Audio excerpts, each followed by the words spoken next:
Hitik sa mga karangalan ang kasaysayan ng Philippine sports bilang pagpupugay sa unang 100 taon nito.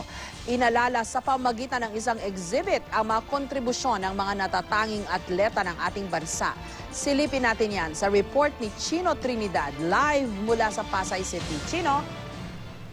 Minsan lang nga mo, Miss Jessica, itong problema, nakakalimutan natin. No? Yun ang problema ng karamihan sa mga Pilipino. Sabi nga nila, mga Pilipino daw, makakalimutin. Palagi ko mali yun. Tayo mga Pilipino, dapat lang pinapaalalahanan, lalo na tungkol sa mga may ginagawang maganda para sa ating lipunan. 19 na atletang nagsipagbigay ng karangalan sa Pilipinas mula pa noong 1913. Ang tampok sa hanay ng kagitingan, isang exhibit tungkol sa mga natatanging atleta ng bansa.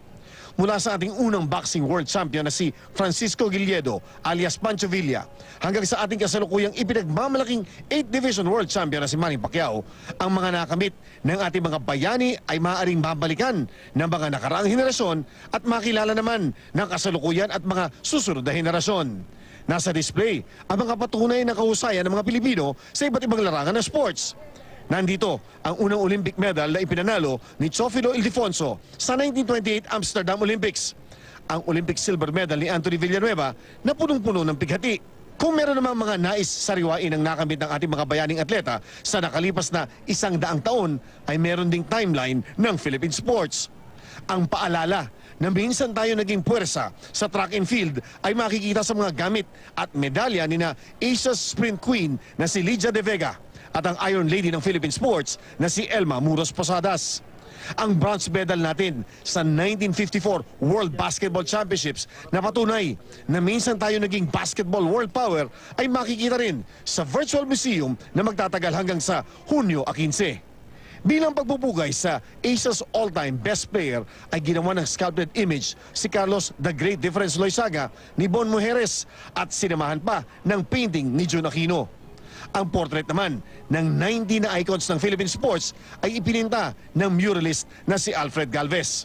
May junk art sculpture si Ram Malyari ni Manny Pacquiao kasama ang painting ng kabataan ng pambansa Cabao hanggang katapatin niya si Oscar De La Hoya na gawa naman ni Ronilo Abayan.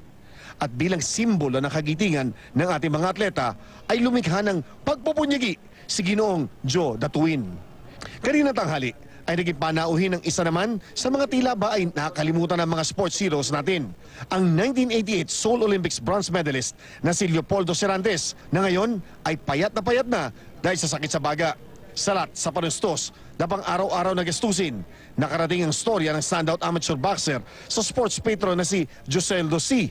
na siya namang nagbigay ng tulong para pambili ng gamot at pangmatrikula ng mga anak ng retiradong Army Sergeant.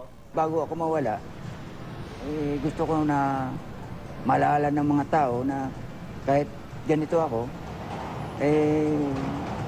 kaya ko pang mag-develop ng mas masubra pa sa kaalaman ko. Yung sinasabi natin, no? Ang hinahanap lang po ng mga alamat ng Philippine sports ay huwag silang makakalimutan. At ganoon din po doon sa mga ibang kasama nila sapagkat sa darating po na Hunyo 12, magtitipon-tipon sa lang lahat. Yung mga nabubuhay pa, siyempre madadala natin.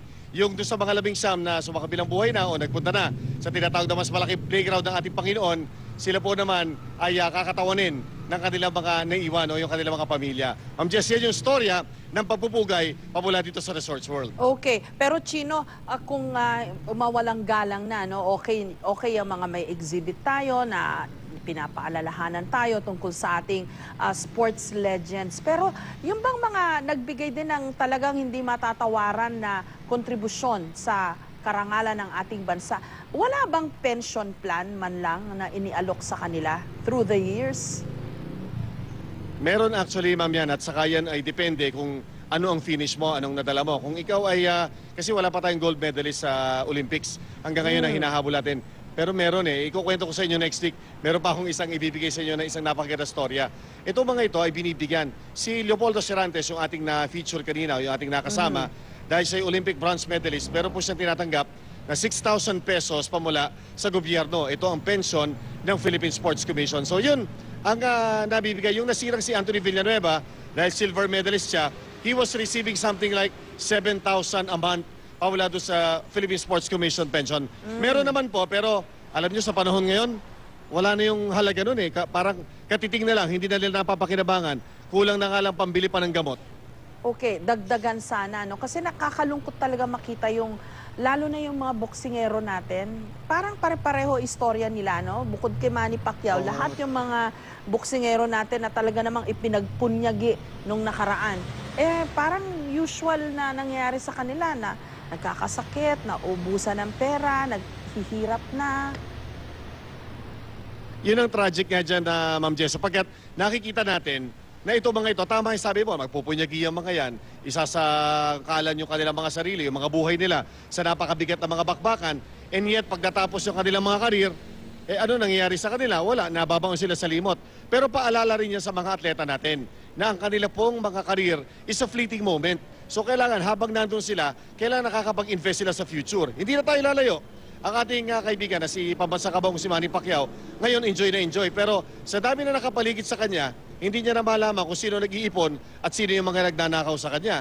Ang problema, pag nagsara yung kanyang karir, saan siya pupulutin? Sana lang ang panalangin namin, huwag siya magaya dito sa mga storya nito. Storya ni Anthony Villanueva, storya nitong itong kasama natin si Leopoldo Serantes, storya ni Rolando Navarrete. Too many such stories, Ma'am Jess, na ayaw na natin maulit pa. Ayaw na natin makakita ng ganitong klase mga trahedya. Totoo yun. Napaka-glorious ng history ng ating sports legends. Sana wag nang maging sad stories o wag na madagdagan ng sad stories. Maraming salamat sa iyo, Chino Trinidad.